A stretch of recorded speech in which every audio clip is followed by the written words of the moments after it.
At Christmas, they said, I ruined the family atmosphere. On New Year's, I sold the country house where they always spent the holidays. If you're watching this, subscribe to the channel and let me know in the comments where you're watching from. My name is Eleanor Winters, and this is how I learned to be seen again. The Christmas decorations felt like a charade. I wound the garland around the banister just as Richard and I had done for decades, but my movements were mechanical. 3 months after his funeral, our colonial Connecticut home echoed with silence. I adjusted the angel on top of the tree, her serene face mocking my solitude. Richard would have steadied the ladder, his hand warm against my back. Careful, Ellie, he would have said. Now there was only the quiet creak of the floorboards beneath my feet. The phone rang, cutting through my thoughts. Michael's name flashed on the screen. Hi, Mom. Just checking in. His voice carried that forced cheerfulness people use with the elderly or infirm. I was just decorating the tree, I said, trying to sound upbeat. I'm thinking we should do Christmas at the lake house this year, the way we always have. About that. A pause, the sound of a door closing. Let's discuss it later. How are you holding up? I'm managing. I straightened a photograph of our family at the lake, Michael and Caroline flanking Richard and me. Grandchildren scattered around us like wildflowers. That's good. Hey, I need to run. Budget meeting. I'll call you this weekend. Of course. I understand. But the line had already gone dead. I moved to the kitchen to make tea, the ritual providing small comfort. Through the window, I watched my neighbor Beth hurry past with shopping bags. She'd brought casseroles after the funeral, but hadn't called in weeks. The kettle whistled. I reached for Richard's mug out of habit before catching myself. 1 cup, not 2. 1 saucer, 1 spoon. The math of widowhood was brutally simple. My phone buzzed with a text from Caroline. Can't talk now. In a meeting. Love you.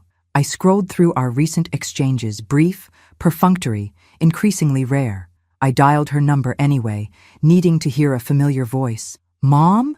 Caroline answered, her whisper sharp with irritation. I'm in the middle of something. I won't keep you. I just wanted to discuss Christmas plans. I thought, hold on. Muffled sounds, then Caroline's voice, not meant for me. Mom's still not handling it well. My hand tightened around the phone. Who was she talking to? What had I done to warrant such dismissal? Sorry about that, she returned, voice artificially bright. Can we talk about this tomorrow? I really need to go. Of course, I kept my voice steady. Tomorrow. After hanging up, I wandered into Richard's study. The familiar scent of his cologne still lingered faintly on his leather chair. I ran my fingers along the spines of his books, titles he'd read aloud to me on winter evenings. I pulled an album from the shelf, our wedding, Caroline's birth, Michael's graduation, Lake House summers, a chronicle of a life spent ensuring everyone else's happiness. In our last photo together, Richard's face was gaunt, but his eyes still crinkled at the corners when he smiled. He'd squeezed my hand that day and whispered, You'll be all right. Ellie, you're stronger than you know. I closed the album, suddenly aware of a terrible truth. In becoming the silent foundation of our family, I had made myself invisible, and now, in my grief, I was disappearing completely. Michael's Boston home gleamed with tasteful holiday decor, nothing homemade, everything designer selected. I arrived early, carrying my signature sweet potato casserole, the dish Richard had always requested twice. Oh, Mom. Diana, my daughter-in-law, intercepted me at the kitchen threshold. You didn't need to bring anything. We have the caterer handling everything. I thought the grandchildren might like. They're all on special diets now. She took the dish and placed it on a counter far from the other food. But it's sweet of you to try. I watched her rearrange my carefully browned marshmallow topping before turning away. In the living room, my grandchildren were absorbed in their phones, offering distracted hugs without looking up. Grandma's here, Michael announced, as if declaring a weather pattern that required acknowledgement but no real response. Dinner was a performance of normalcy. I smiled and nodded as conversation flowed around me like water around a stone. When I mentioned the writing class I'd joined at the community center, my eldest grandson glanced at his watch. That's nice, Mom, Caroline said, in the same tone she'd used when her children brought home kindergarten artwork. I excused myself after dessert, claiming I needed the restroom. Instead, I wandered down the hallway, seeking a moment of quiet. As I approached the kitchen, I heard my children's voices. We can't do Christmas at the lake house this year, Caroline was saying. Mom will turn it into a memorial service for Dad. She'll ruin the atmosphere with all that grief. Agreed. Michael's voice was firm. We need to take control of the situation before she makes the holidays depressing for everyone. I pressed myself against the wall, heart hammering. Have you spoken to Harrison about the property yet? Caroline asked. Yes, I checked with the family attorney. Surprisingly, the lake house is solely in Mom's name. Dad put it there for their anniversary or something. What? He always told us it would be ours eventually. Well, it will be, but we need to get her to sign it over while she's still, coherent. Caroline laughed. Did you see her looking for her glasses earlier? They were on her head. I've been softening up my contacts at the Vermont Land Conservation Trust, Michael continued, making sure they won't interfere with our plans once we acquire the property. The development potential for that lakefront is incredible. James says we could triple our investment within 5 years. I stepped back, a floorboard creaking beneath my weight. The conversation paused. Is someone there? Michael called. I retreated silently to the bathroom, locked the door, and stared at my reflection. The woman looking back seemed smaller, diminished. When had my children started seeing me as an obstacle rather than a person? Later, as Michael drove me back to my hotel, he mentioned casually, Caroline and I were thinking we might try somewhere new for Christmas this year, maybe her place in Aspen. But we've always gone to the lake house, I said, my voice steadier than I felt. It's our tradition. Traditions change. Mom, Dad's gone now. He patted my hand as if I were a child. It's time to make new memories. I turned to look out the window, hiding my face, not because I was crying, but because for the first time in decades, I felt something unfamiliar burning beneath my grief. Anger. December unfolded like a series of small paper cuts, each one insignificant alone, but collectively unbearable. I called Michael on a Tuesday. His secretary answered, He's in meetings all day, Mrs. Winters. I'll have him call you back. He never did. I texted Caroline about helping with my granddaughter Lily's science project. Thanks, Mom, but we've got it covered, she replied. Lily's working with a tutor now. The real sting came on a snowy Friday when I decided to surprise Caroline with homemade gingerbread cookies, Richard's favorite recipe.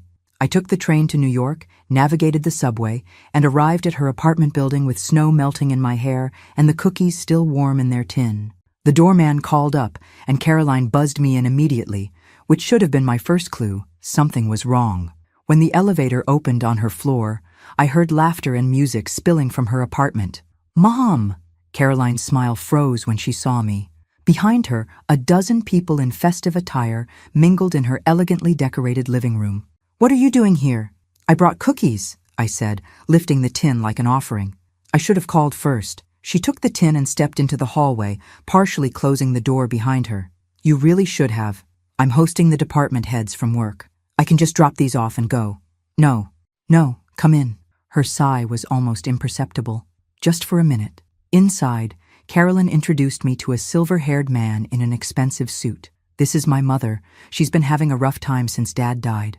I smiled through the humiliation, excused myself after 15 minutes, and took the long train ride home alone. The following Wednesday, a stranger arrived at my door with a leather portfolio and a practiced smile. Mrs. Winters, I'm Howard Keller, financial advisor. Your son arranged for me to help you organize your affairs.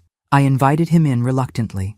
Over tea, Howard presented a series of documents outlining simplification strategies for my assets. The lake house in particular, he said, tapping a glossy brochure, represents a significant maintenance burden for someone in your position.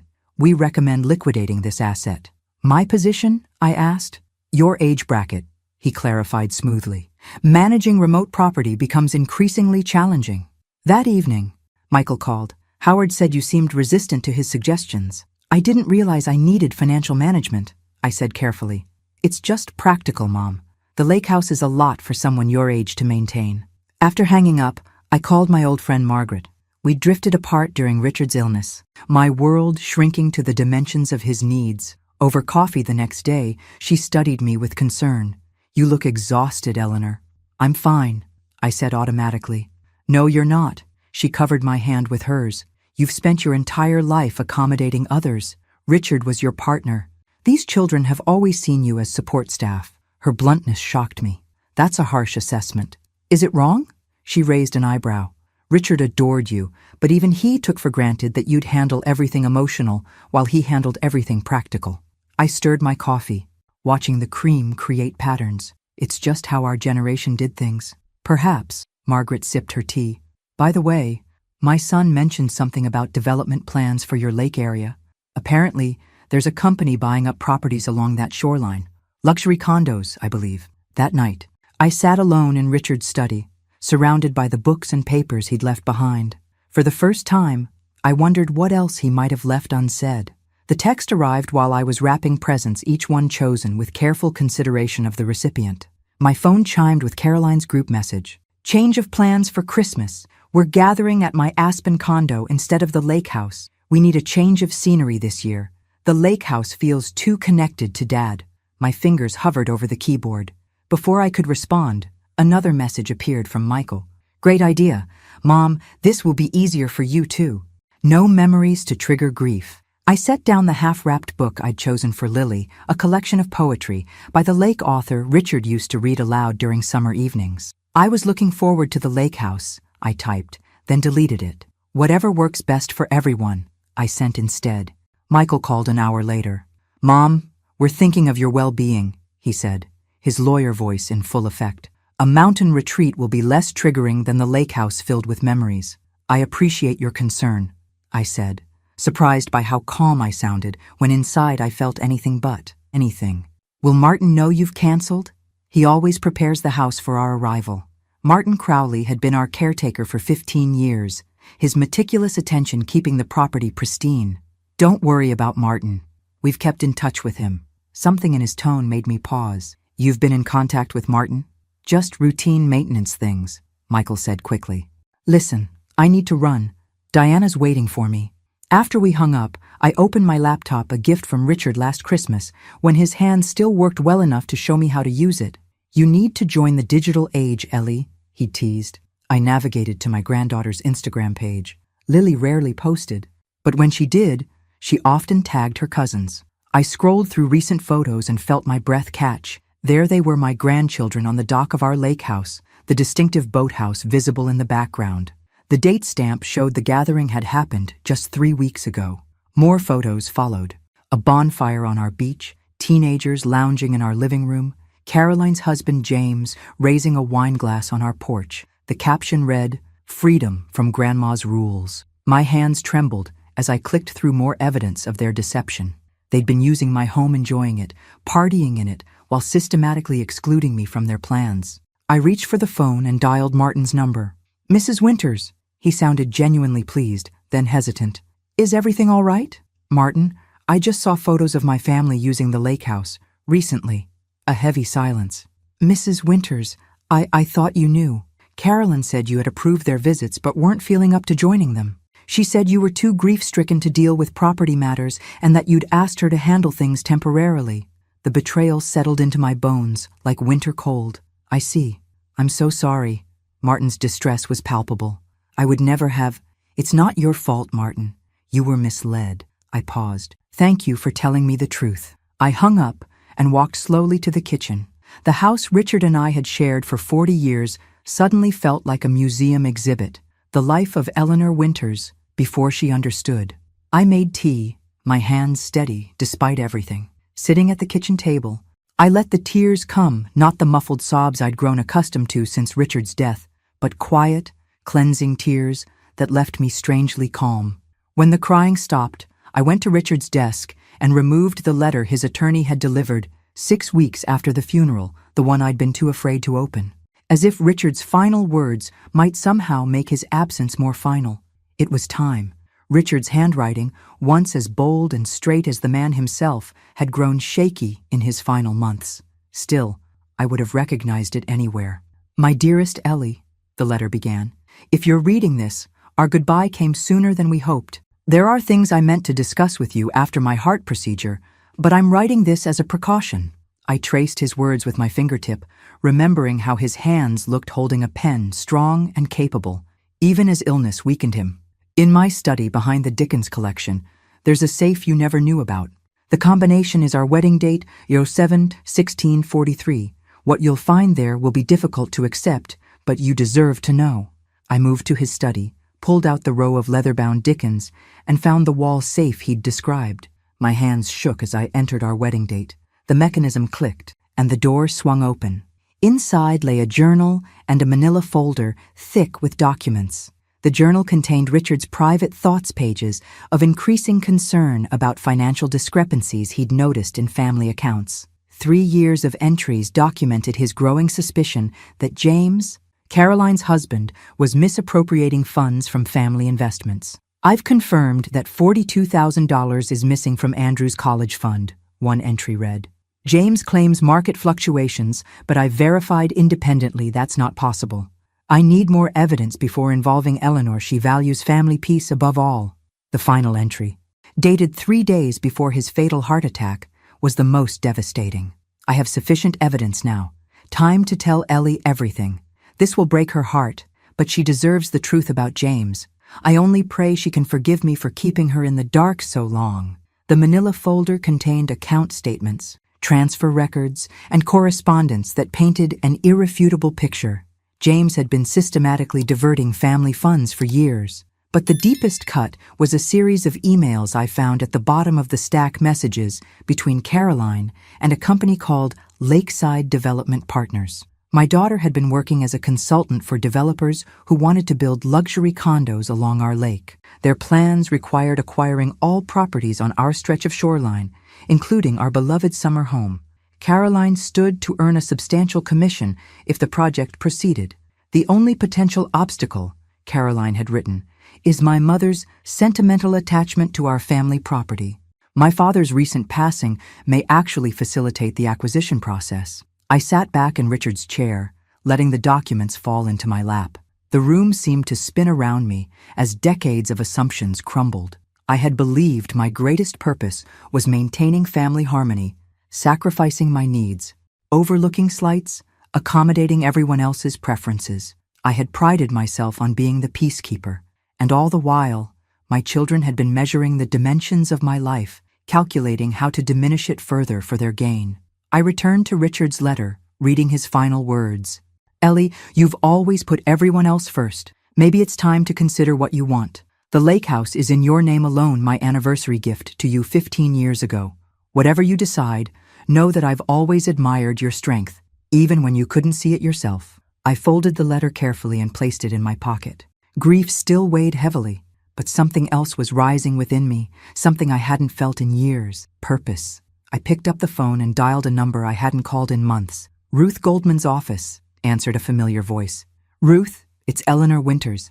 I need your help." Ruth's office hadn't changed in the 20 years I'd known her leather-bound law books lining the walls, certificates displayed without ostentation, the scent of lemon polish in the air. Ruth herself, now in her 70s, regarded me over reading glasses perched on her nose. "So Michael already checked on the lake house ownership," she confirmed, reviewing her notes. "And you're certain about what you discovered in Richard's safe?" I pushed the folder of evidence across her desk. "I wish I weren't." Ruth examined the documents, her expression growing darker with each page. "This is serious, Eleanor. James could face criminal charges for this level of financial misconduct. And Caroline's involvement with the developers? Not illegal, but certainly a profound conflict of interest." Ruth removed her glasses. "What do you want to do? Confront them directly?" I shook my head. "Not yet. I need to understand all my options first." Ruth nodded, pulled out a file, and confirmed what Michael had discovered. Richard had transferred full ownership of the lake house to me 15 years earlier. "You have complete control over that property," she said. "You can do whatever you want with it." "What about the Vermont Land Conservation Trust? Michael mentioned speaking with them." Ruth's eyebrows raised.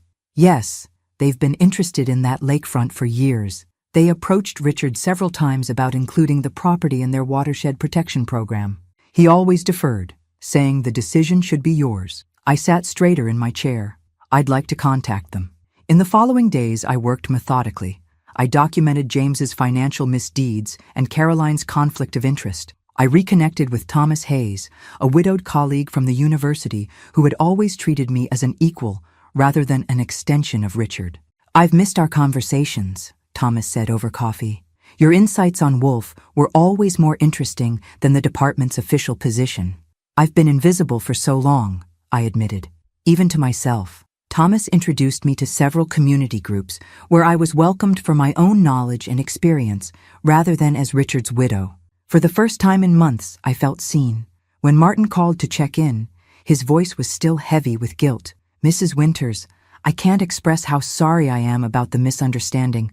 "Martin," I interrupted gently, "I'm not angry with you, but I would like you to change the locks on the property, citing security concerns, and please let me know immediately if anyone attempts to visit."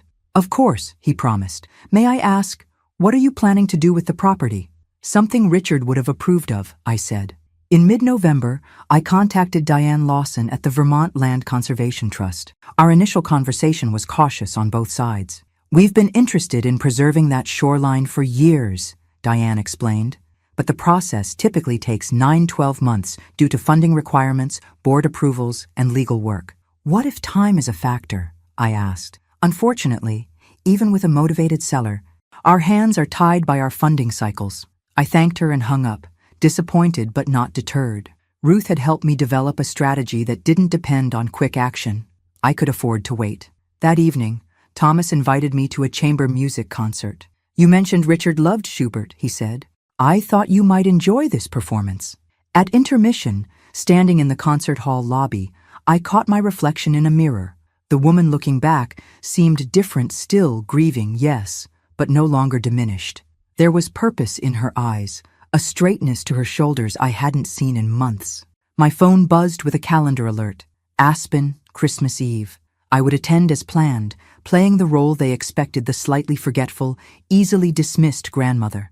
But I would be watching them with new eyes, seeing not who I wished they were, but who they had shown themselves to be.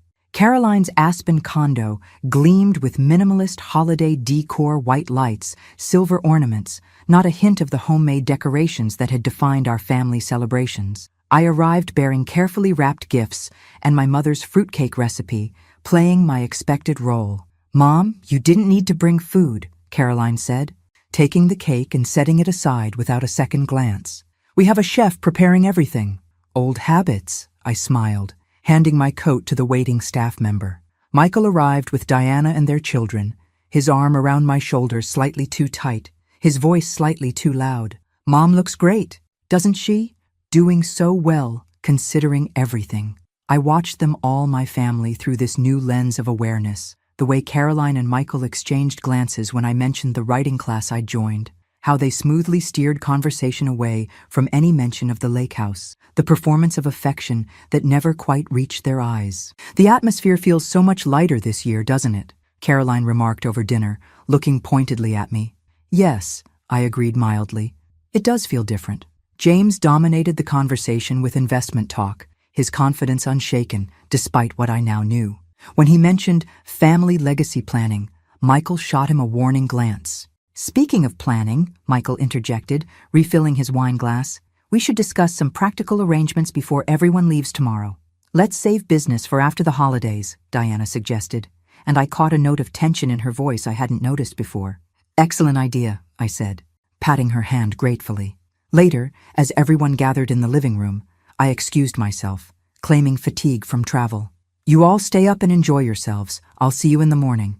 In the guest room, I sat at the small desk and opened my laptop. A new email had arrived from Diane Lawson at the Vermont Land Conservation Trust. "Mrs. Winters, I'm writing with unexpected news. An anonymous donor with strong environmental interests has stepped forward, offering immediate funding specifically earmarked for your lake property. This unprecedented development could allow us to complete the transaction by March rather than waiting until next fall. If you're still interested, we should discuss details as soon as possible."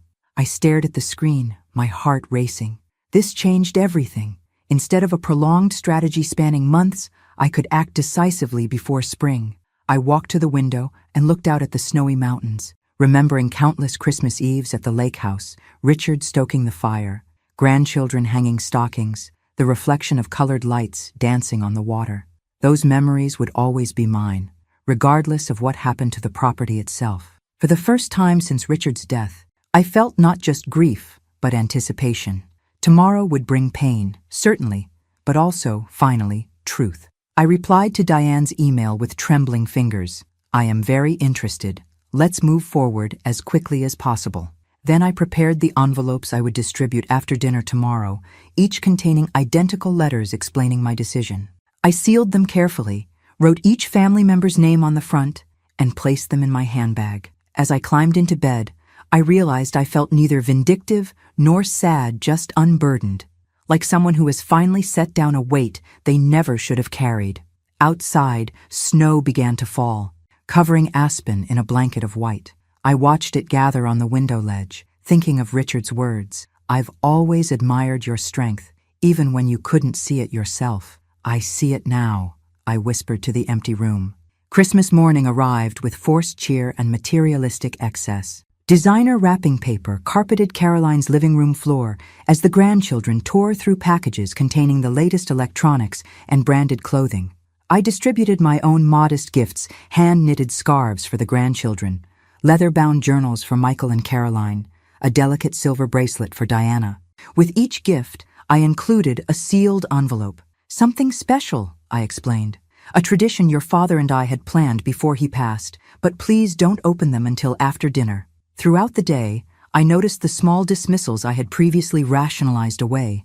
How Michael cut me off mid-story about Richard's first Christmas with us. How Caroline sighed, almost imperceptibly, when I offered to help in the kitchen. How my grandchildren's attention slid past me like water off glass. At dinner, James poured expensive wine, while Michael raised his glass. "To new beginnings," he said, with a meaningful glance at Caroline, "and to practical arrangements that benefit everyone. To family," I countered, lifting my own glass, "and to honesty." After dessert was served, Michael cleared his throat. "Mom, we wanted to discuss the lake house situation. We've been thinking."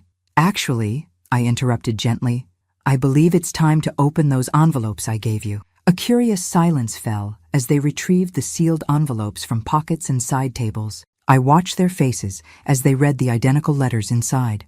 Michael spoke first, his voice dangerously quiet. "What is this?" "Exactly what it says," I replied. "I've signed a letter of intent to sell the lake house to the Vermont Land Conservation Trust. The closing is scheduled for March. I'm donating half the proceeds to a grief support foundation in Richard's name." Caroline's face flushed crimson. "You can't be serious." "I've never been more serious," I said. After learning about the lakefront development plans, I paused, watching her eyes widen in recognition. "I contacted the trust. They've been interested in preservation for years. The property will become protected parkland, preventing any development." Michael's lawyer persona snapped into place. "This is nowhere near market value," he argued, though he hadn't seen the offer. "And a letter of intent isn't binding. We can still fix this." "Fix what, exactly?" I asked. "My decision to determine the fate of my own property?" "You had no right," Caroline's voice rose sharply. "That property was meant for all of us." "Actually," I said, remaining calm, "I had every right, and if you'd bothered to consult me instead of planning behind my back, you might have learned that." The room went deathly quiet. James cleared his throat. "I think we all need to take a step back." "I agree," I said, reaching into my handbag for the folder of evidence I'd brought. "There's more you should know." One by one, I laid out the documents Richard had compiled, the financial records showing James's systematic misappropriation of family funds, including the children's education accounts, the emails revealing Caroline's deal with the developers, Richard's journal entries documenting his growing concern and his intention to confront them. "Your father discovered this before he died," I said quietly. "He was waiting for the right moment to address it. That moment never came." James's face had gone pale. "These records are taken out of context. I was merely reallocating funds temporarily." "Stop," Diana's voice cut through his excuses. She was staring at a statement showing withdrawals from her children's accounts. "Just stop." Michael, in full damage control mode, gathered the papers into a pile. "This isn't the time or place. We'll discuss everything rationally after the holidays." Caroline stood abruptly. "I can't believe you would do this to us." She grabbed her coat. "James, we're leaving." As they stormed out, the remaining family members dispersed in uncomfortable silence. Only Diana lingered, studying me with new eyes. "How long have you known about all this?" she asked quietly. "Long enough," I replied. She nodded slowly. "I've suspected something was off with James's investments for a while." Michael wouldn't listen. She hesitated. "I'm sorry, Eleanor, for how we've treated you. I should have seen it sooner."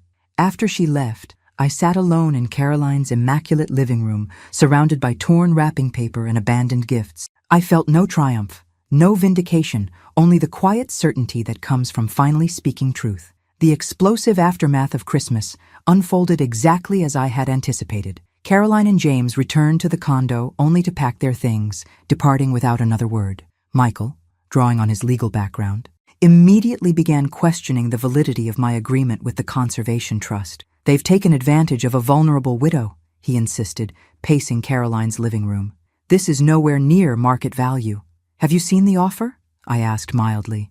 "I don't need to. Lakefront property in Vermont, they're getting it for a song.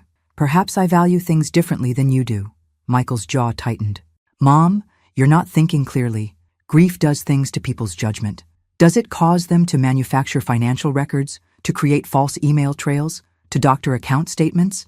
I kept my voice even. "Because that's what you're suggesting your father did." His face flushed. "That's not... I'm saying you're misinterpreting." "I'm not misinterpreting anything," I said firmly. "I've had the financial records independently verified. The Conservation Trust has made a fair offer based on multiple professional appraisals, and unlike some, they've been completely transparent about their intentions for the property." "This is absurd." Caroline had returned to the living room, her face blotchy with anger. "You're punishing us because you feel neglected. This is emotional manipulation."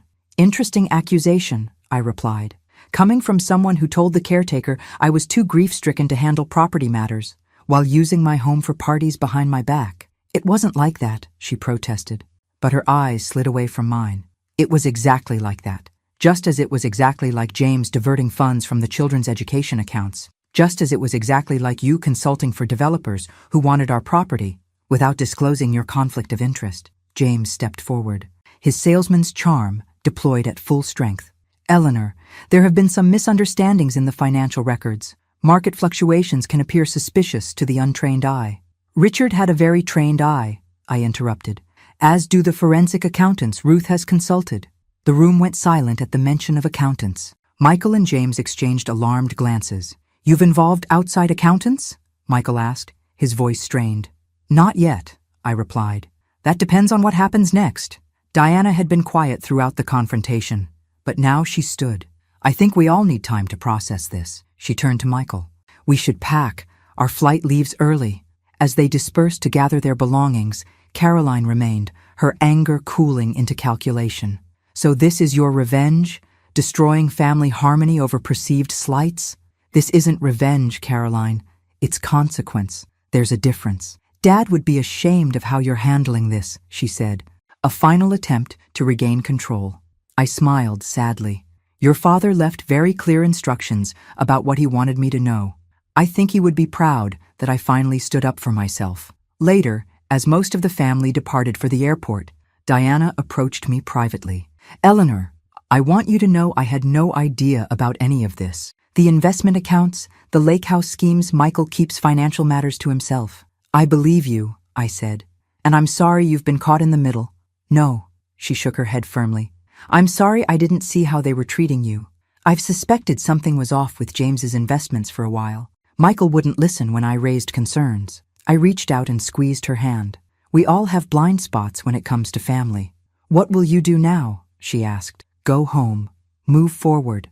Hope that eventually we can find a way to rebuild on honest ground." Diana nodded. "I hope so too." January arrived with a silence deeper than winter itself. I returned to Connecticut and changed my phone number, giving the new one only to Ruth, Thomas, and a few trusted friends. The inevitable messages came through Ruth's office, first angry, then manipulative, eventually pleading. Michael sent a formal letter threatening legal action to block the sale, claiming I had been coerced by the Conservation Trust. He hired Preston Wallace, a prominent estate attorney known for aggressive tactics. "He's requesting a mental competency evaluation," Ruth informed me during our weekly call. "Schedule it immediately," I replied. "The sooner we address this, the better." The evaluation, conducted by a respected neuropsychologist, confirmed what I already knew. My cognitive function was excellent. "Mrs. Winters displays exceptional clarity and cognitive abilities," the report concluded. Wallace then attempted to argue that the trust had taken advantage of my grief, but backed down when Ruth presented evidence of the fair market valuation and documentation of the trust's long-standing interest in the property. The final blow to Michael's legal challenge came during a conference call that included Wallace, Michael, and Ruth. My client has additional family matters she's chosen not to make public at this time, Ruth stated calmly. She would prefer those matters remain private. The threat of exposing James's financial improprieties and Caroline's conflict of interest hung in the air. The legal maneuvers ceased within days. Instead of dwelling on their betrayal, I focused on moving forward. I rejoined the community board I'd left during Richard's illness. I enrolled in literature courses at the local college. I rearranged our home to better suit my needs rather than preserving it as a shrine to the past. Thomas became a steady presence in my life, accompanying me to concerts and lectures, engaging me in intellectual discussions I had missed during Richard's illness. Our friendship deepened naturally, without pressure or expectation.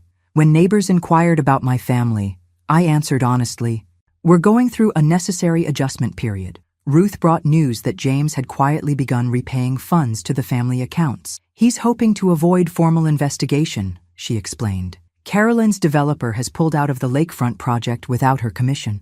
Your decision inspired other neighbors. Several are now in talks with the Conservation Trust. These consequences provided a measure of justice, though they hadn't been my primary goal. What mattered most was reclaiming my own agency after decades of putting everyone else first." One Tuesday morning, the phone rang a number I didn't recognize. I answered cautiously. "Grandma, it's Lily." My youngest granddaughter's voice brought an unexpected surge of emotion. "Lily, how are you, sweetheart?" "I'm okay," she hesitated. "I got your number from Mrs. Crowley Martin's wife. I hope that's all right." "Of course it is. I'm happy to hear from you." "I wanted to say I'm sorry," she rushed on, "for not standing up for you at Christmas, and for using the lake house without telling you. Mom said you knew, but I should have checked directly with you." The simple acknowledgement meant more than elaborate apologies from her parents would have. "Thank you, Lily. That means a great deal to me. Could we maybe get coffee sometime? Just us?" she asked tentatively.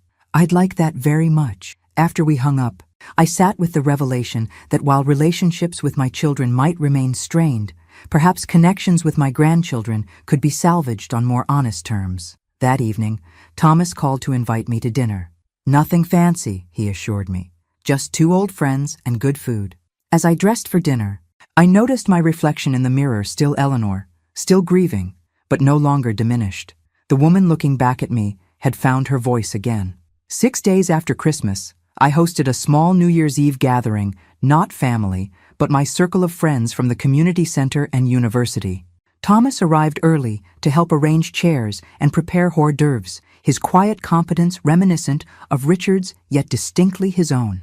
"I wasn't sure you'd feel like celebrating," he admitted as we arranged a cheese board. "I'm not celebrating the past year," I clarified. "I'm welcoming the new one." As guests arrived, I found myself engaged in conversations about books, politics, and local initiatives discussions where my opinions were solicited and valued. No one spoke to me with the careful condescension my children had adopted. No one treated my grief as an inconvenience or my age as a liability. During a lull in conversation, I checked my email and found a message from Diana. "Eleanor, what happened at Christmas only confirmed doubts I've had for years. The way Michael handled this situation, threatening legal action against his own mother, questioning your competence, prioritizing property over family. I've asked for a separation. I want you to know I'm sorry for my role in marginalizing you. I hope we might have a relationship independent of Michael." I responded immediately, thanking her for her honesty and expressing hope for her future, whatever shape it might take. Later, my phone chimed with a text from Lily. "Happy New Year? Grandma, looking forward to our coffee date next week." This was followed by hesitant messages from 2 other grandchildren suggesting the family narrative might be shifting.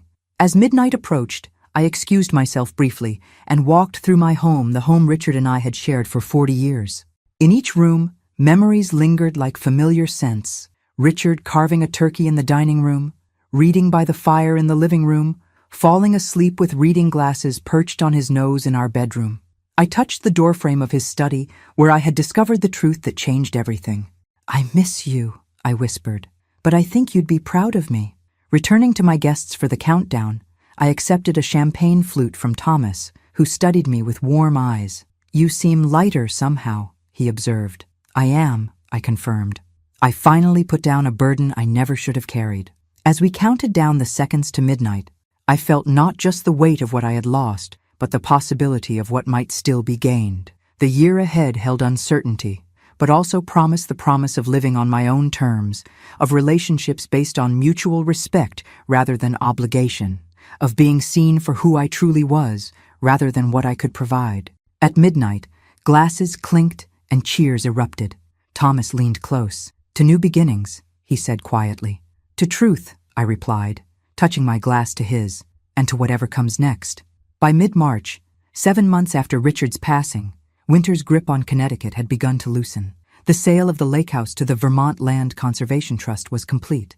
The proceeds divided between my account and the Grief Support Foundation established in Richard's name. Diana had called regularly since January, our relationship evolving into something more genuine than before. Several of my grandchildren had reached out independently, including Michael's son Andrew, who was now investigating discrepancies in his college fund with his father's reluctant assistance. I sat in a coffee shop near Columbia University, where I'd been auditing a course on women writers of the 20th century. The bell above the door chimed, and Caroline entered, her confident stride faltering slightly when she saw me. This was our first meeting since Christmas. "Mom," she said, sliding into the chair across from me, "thank you for agreeing to see me." I nodded, taking in the changes 3 months had wrought the shadows beneath her eyes, the absence of her usual polished veneer. "How are you, Caroline?" "I've been better." She placed a cream envelope on the table between us, not a legal document or financial statement, but a handwritten letter. "I wanted to give you this, and to tell you in person that James has moved out. We're separating." "I'm sorry," I said, and meant it. "Don't be. He claims he was only borrowing from the accounts." Her voice hardened. "But I can't trust him anymore." She hesitated. "The development deal collapsed, which is actually a blessing in disguise. It's forced me to reconsider a lot of things. I didn't rush to forgive or absolve her. That would come with time, if at all. Instead, I asked, "Why did you want to meet today?" Caroline pushed the envelope toward me. "To give you this, and to invite you to Lily's school play next week. She specifically asked for you to be there." I accepted both the letter and the invitation, recognizing them as small first steps on a long road. "We'll need to rebuild slowly," I told her, "on equal footing."